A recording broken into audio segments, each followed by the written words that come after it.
పహల్గామ్లో ఉగ్రవాదుల దాడి తరువాత ఇండియా పాకిస్తాన్ మధ్య ఉద్రిక్త పరిస్థితులు నెలకొన్న సంగతి తెలిసిందే.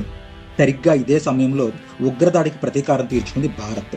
ఆపరేషన్ సింధూర్ పేరిట పాకిస్తాన్లో ఉన్న ఉగ్రవాద స్థావరాలపై దాడి చేసింది భారత్ ఆర్మీ. ఈ దాడిలో పలువురు ఉగ్రవాదులు హతమయ్యారు. ఆపరేషన్ సింధూర్ సక్సెస్ కావడంపై తిని రాజకీయ ప్రముఖులు స్పందించారు. ఈ ఘటనపై సానియా మిర్జా కూడా రియాక్ట్ అయ్యారు. పాకిస్తాన్పై భారత్ చేపట్టిన ఆపరేషన్ సింధూర్ను ఆమె సమర్థిస్తూ చేసిన వ్యాఖ్యలు దుమారం రేపుతున్నాయి. ఒకే ఒక్క ఫోటోతో భారత్ తన సందేశాన్ని స్పష్టంగా వినిపించింది. ఇదే మా దేశం అంటూ సానియా మిర్జా ఒక శక్తివంతమైన చిత్రాన్ని పంచుకున్నారు. ఆ ఫోటోలో colonel Sofiya Qureshi, wing commander Vyomika Singh అనే ఇద్దరు మహిళా అధికారులు ఉన్నారు. వీరిద్దరూ ఆపరేషన్ సింధూర్కు సంబంధించిన వివరాలు దేశానికి తెలియజేశారు. ఈ చిత్రంలో ఒక ప్రత్యేకత ఉంది. కర్నల్ సోఫియా ఒక ముస్లిం కాగా వింగ్ కమాండర్ వ్యామికా ఒక సింగ్. వీరిద్దరి పక్కనే విదేశాంగ కార్యదర్శి విక్రమ్ మిశ్రా, ఈయన కాశ్మీర్ పండిట్ కూడా ఉండటం ఆ ఫోటో ఐక్యతను మరింతగా చాటి చెబుతోంది.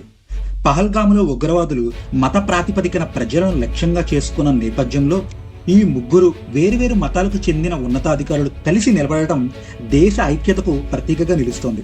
సానియా మిర్జా ఈ ఫోటోను షేర్ చేస్తూ భారతదేశం యొక్క బలం దాని భిన్నత్వంలోనే ఉందని గట్టిగా చాటి చెప్పారు. సానియా మిర్జా చేసిన ఈ పోస్ట్ క్షణాల్లోనే వైరల్ అయింది.